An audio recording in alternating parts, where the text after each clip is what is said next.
Welcome back to another episode of Living Local here in Colorado Springs and the surrounding areas. I am joined today by Dan, the owner of Pies and Grinders. So thank you for having us here, Dan. Of course.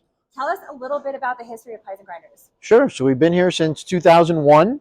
We opened in Black Forest in a small cabin. And over the last 22 years, we've expanded and we now have 3 locations, one in Black Forest, one in Monument, and one in Colorado Springs.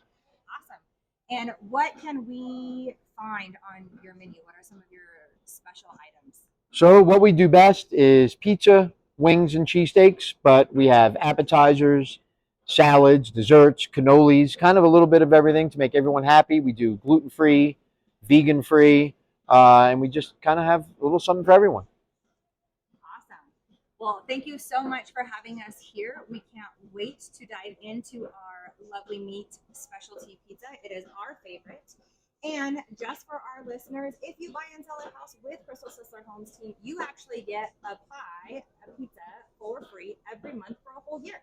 So come down, check them out. They are open. What are your 7 days a week, 11 a.m. to 9 p.m., and we close 8 p.m. on Sundays. So there is a ton of time for you to be able to get down here, try it out, and let us know what you think. Oh, this one has a hole in it. You guys suck at it. It was there as soon as I opened it up. I was hoping it wouldn't rip open. Why don't you guys roll your dough better and not leave air pockets in it? Put that in your commercial. Are you ready again?